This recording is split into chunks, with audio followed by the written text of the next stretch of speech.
प्रेम से बोलिए छठी माता की जय। गुरु भाई बहना, मैं एक छठ माता की कथा सुनाने जा रही हूँ। इस कथा को पूरा सुनिए और रहस्य जानिए, आधी नहीं। आधी सुनने में माता छठी का अपमान होती है, पूरा सुनने में छठी माता दया करते हैं, कृपा करते हैं, सुहाग की लंबी आयु होती है, पुत्रों की रक्षा करते हैं, घर में धन की वृद्धि होती है और पूरे साल घर में धन की बारिश होती है। तो प्रेम से बोलिए छठ मैया की जय। गुरु भाई बहना, एक राजा थे और एक रानी थी। तो राजा साहब के दो पुत्र थे। राजा साहब का राज बहुत छोटा था। राजा कोई उतना ज्यादा बड़े राजा नहीं थे। राजा एक साधारण परिवार से थे। उनके पास ज्यादा अन्न धन नहीं था। राजा जो थे, राजा का दोनों बेटा बड़ा हो गया और दोनों बेटा जो था बड़ा हो गया तो दोनों बेटा अपने पिता के पास जाकर बोला कि पिताजी,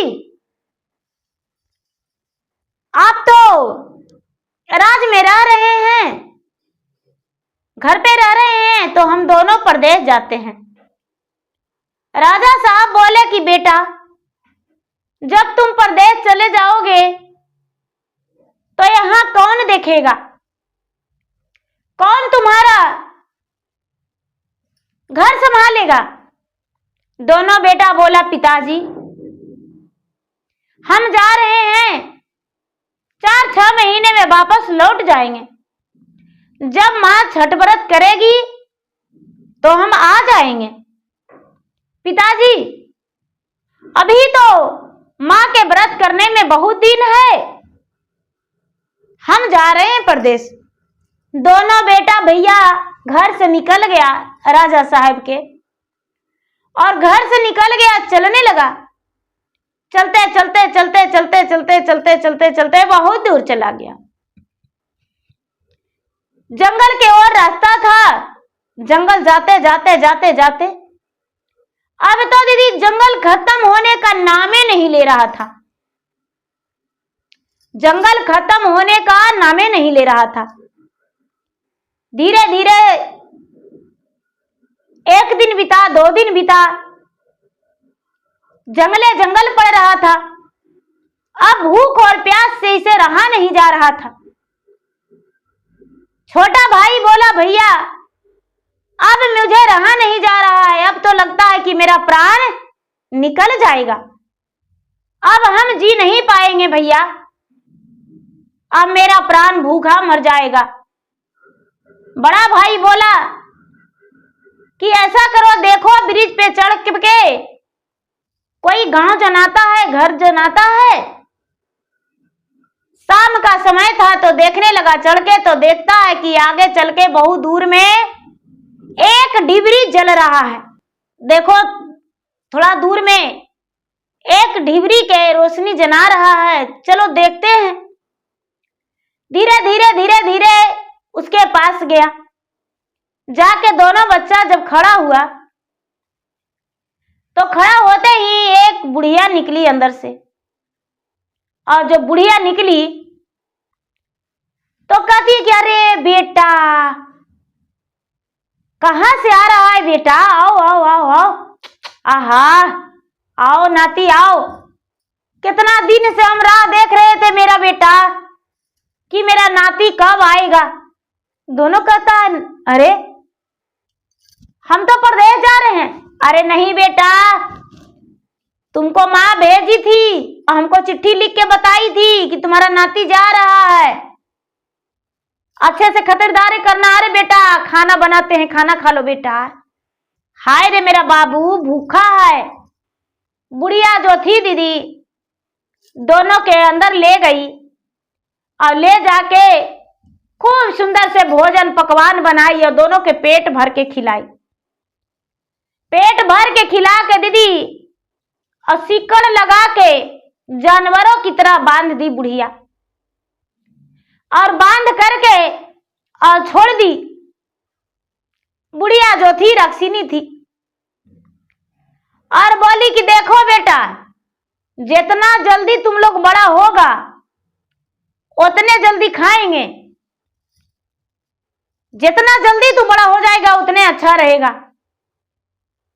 अब बुढ़िया रोज चल जाती थी दीदी, उसको दरवाजा लगा के बंद करके और जंगल में, और दोनों बच्चा जो था हाथ पांव बंधा अपना जानवरों की तरह बुढ़िया के घर में रहने लगी।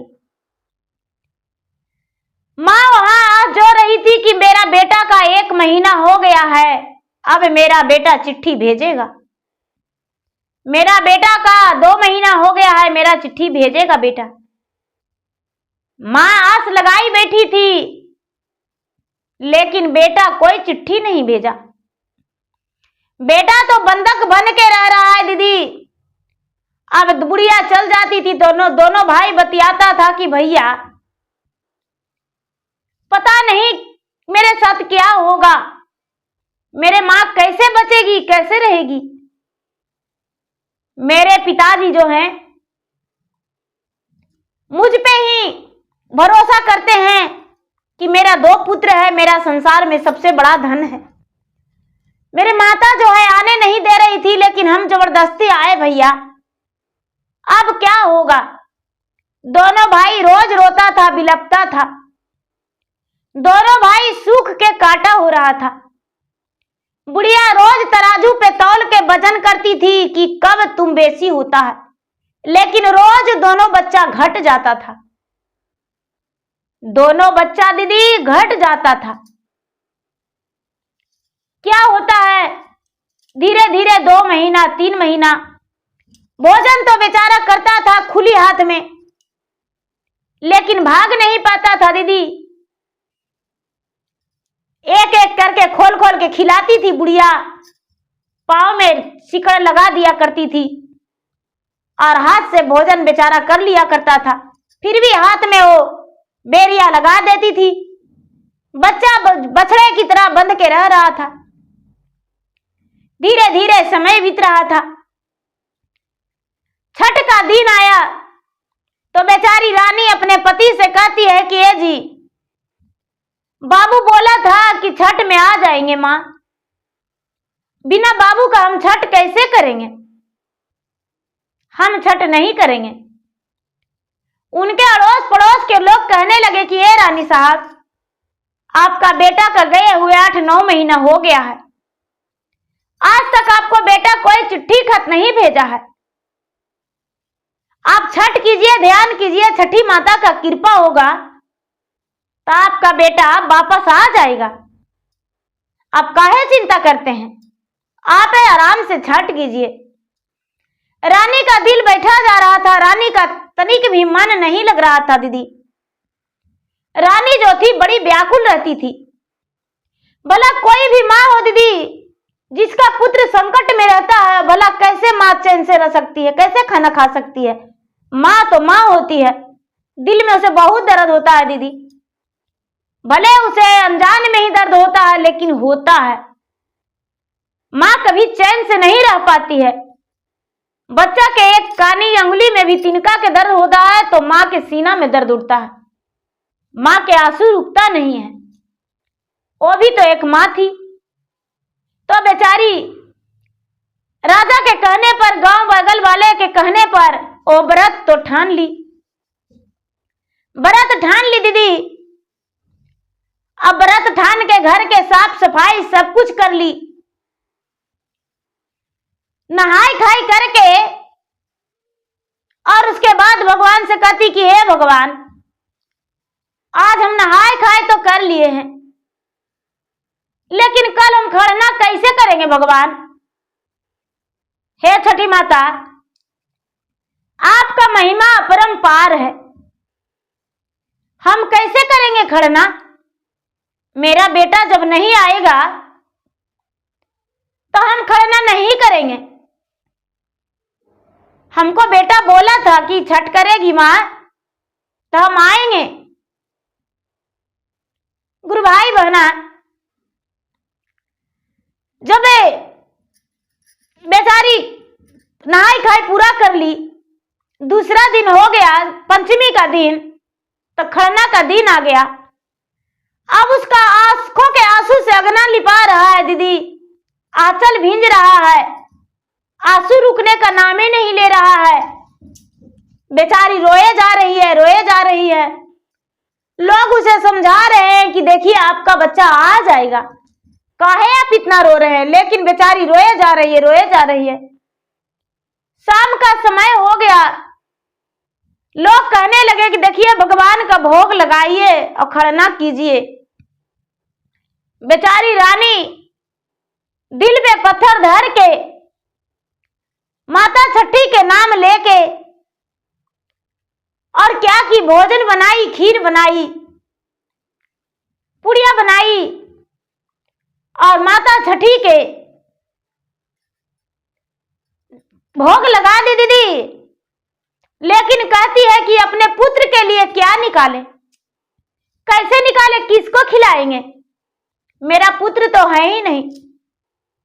हे भगवान, हे छठी माता, कहां होगा मेरा बेटा के लौटा दीजिए। अब बेचारी रोए जा रही है। माता छठी का तो भोग लगा दी, अब खुद का खरना कर ली। अब खरना करके और रात्रि में आसन मार के आंगन में बैठ गई। अब माता छठी के ध्यान करके और कहती है कि हे छठी माता, आपका महिमा तो अपरंपार है और आपका महिमा के बारे में हम बहुत सुने हैं, बहुत जाने हैं, देखे भी हैं आपका महिमा। लेकिन आपका महिमा जब जानेंगे जब मेरा बेटा कल आ जाएगा, और यदि मेरा बेटा नहीं आएगा तब हम अर्घ्य नहीं देंगे। यदि मेरा बेटा आ जाएगा तो हर मां के तसल्ली हो जाएगा कि छठी माता का महिमा अपरंपार है। यदि मेरा बेटा नहीं आएगा माता, तो हर माता का आश्रय टूट जाएगा। कोई भी मां आस नहीं लगाएगी अपना बेटा के लिए और नहीं आपका व्रत रखेगी। क्यों उपास रहेगी 4 दिन, क्यों इतना कष्ट करेगी?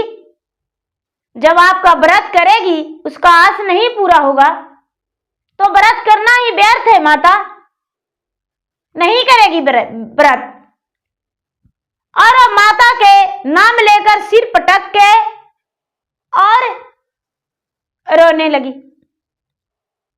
जब रोने लगी दीदी, पूरी रात बीत गया। माता छठी जो थे, सुबह सुबह एकदम सवेरा होने वाला था और माता छठी वहां रक्सिनिया के पास विराजमान हो गए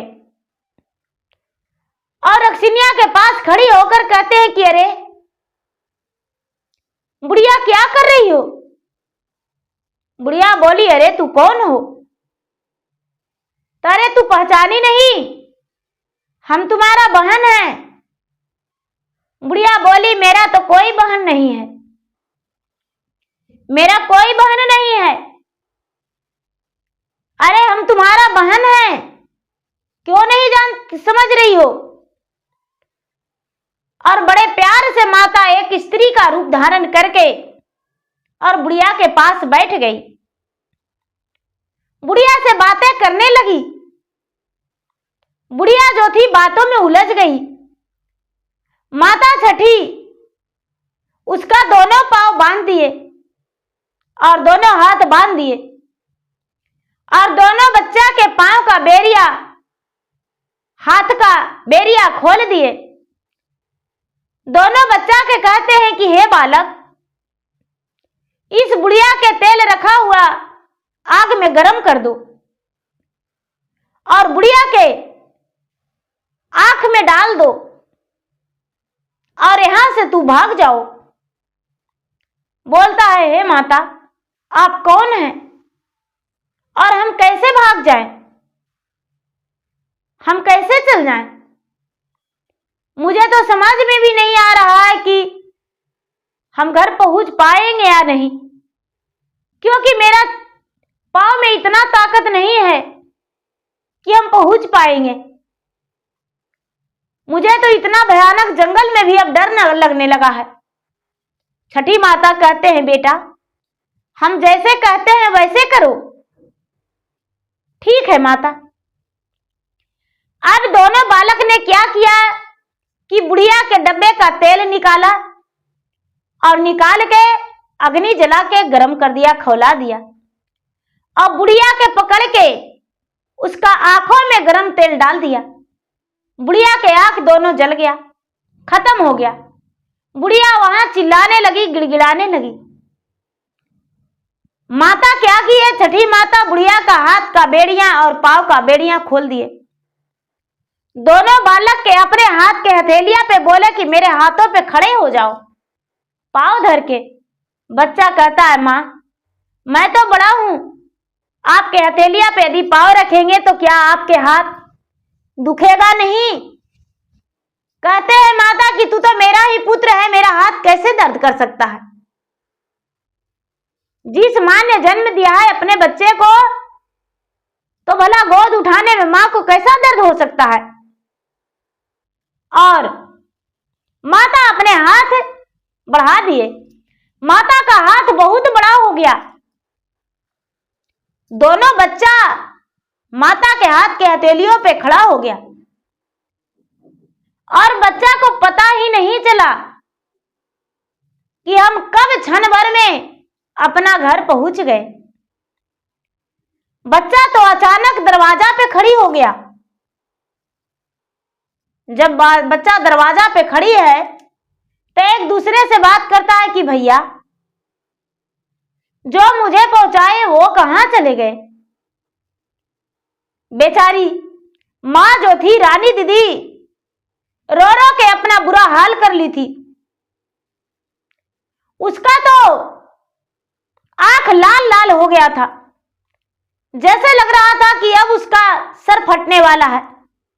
आंख से आंसू तो रुका ही नहीं, पूरी रात रोते रह गई।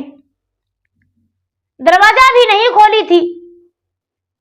राजा भी रोए जा रहे थे कि आखिर मेरा बेटा कहां रह गया। जब दरवाजा ढकढका के बोला मां दरवाजा खोलो, सुबह का समय था, सूरज निकल आए थे। अगर में झाड़ू नहीं लगा था, रानी तो बिल्कुल रोए जा रही थी। बच्चा का आवाज सुनकर रानी का तुरंत शरीर में खुशियां हो गया, चंचल सी शरीर होकर और तुरंत दरवाजा खोली। अरे लगता है मेरा बेटा का आवाज है। राजा साहब जल्दी से उठ जाइए, लगता है मेरा बेटा आ गया, मेरा पुकार छठी माता सुन लिए। दोनों बेटे को हालात देखकर रानी तो दंग रह गई। बच्चे को सीने से लगाकर कहती है बेटा आखिर तू 9 महीने तक कहां था, एक चिट्ठी भी नहीं भेजा। बेटा ने बताया मां तुम नहीं जानती हो, अरे ये सब तो छठी माता का कृपा है, तूने व्रत रखी हो ना, और छठी माता की कृपा है कि मैं तुम्हारे पास खड़ा हूं। मैं तो एक बुढ़िया के चंगुल में फंस गया था मां, मां तू नहीं जानती हो। बुढ़िया जो थी, बुढ़िया दोनों भाई को हाथ में बेरिया, पांव में बेरिया लगा के रखती थी मां, रोज तराजू पे तौलती थी कि कब वजन होगा, कब खाएंगे। दोनों भाई को सुंदर सुंदर भोजन दिया करती थी। छठी माता का महिमा अपरंपार मां। सुबह सुबह आज एक स्त्री गई और उस बुढ़िया के हाथ पांव में बेरिया लगा के और मुझे गरम तेल उसके आंखों में डलवा दी और हम दोनों के हाथ के हथेलियों पे अपना बिठाए और मां यहां पर तुरंत पहुंचा दिए। बेचारी रानी कहती है कि बेटा वो कौन थे, उसे घर क्यों नहीं लाया? राजा का बेटा दोनों राजकुमारों ने बोला मां तुम नहीं जानती हो, मैं तो उन्हें साथ साथ लाने का जिद किया, वो तो यहां तक आए लेकिन मैं उन्हें देखा ही नहीं। कैसे मैं यहां पहुंच गया और वो कहां चले गए तो खुद का मुझे पता नहीं। रानी कहती है चलो, हमें पता है वो माता छठी थे, अब दोनों पुत्र को जल्दी से मां नहाने को लिए बोली। अब बेचारी रानी जल्दी से आंगन में झाड़ू लगाई, अपने टोला पड़ोसन को बोले कि जल्दी से मेरा घर चलिए, प्रसादी बनाइए। दोनों बेटा जल्दी जल्दी आम के लकड़ियां लाया। राजा साहब बाजार गए। बाजार जाकर जल्दी जल्दी सूप, दौरा, फल फलहरिया सब कुछ खरीद कर ले आए। और दीदी रानी जो थी पुआ पकवान सब कुछ बनाई। राजा का दोनों बेटा खुशी खुशी माता के व्रत में सहयोग किया और माथे पर दौरा लेके नदी के अरार पे चल दिया। वहां के लोग राजा के दोनों राजकुमारों के बारे में जानकर दंग रह गए, हक्के बक्के रह गए। सारा लोग कहने लगे कि ये तो छठी माता की कृपा है कि राजा का दोनों बेटा घर लौटकर आ गए। ये तो माता छठी का महिमा अपरंपार है।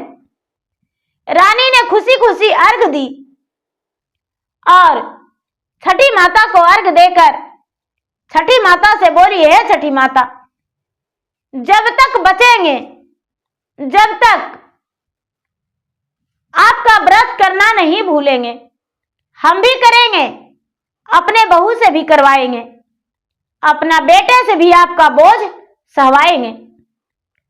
रानी व्रत करती थी।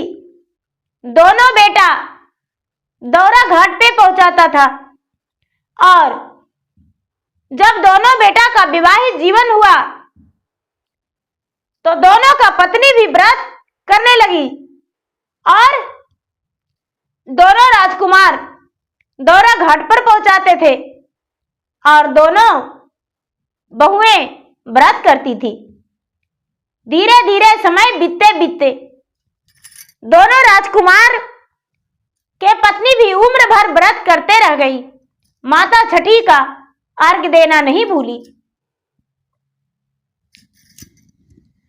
छोटे मोटे बसवा के गछिया डड़िया लग गे लैया कस, बसवा लग गे लैया कस, बसवा के जड़ी से कटाए भय, ओ करो दौरावा बीनम, ओ करो सुपवा बीनम, ओ करो सुपवा बीनम। सुनो मोरा स्वामी जी बचनिया,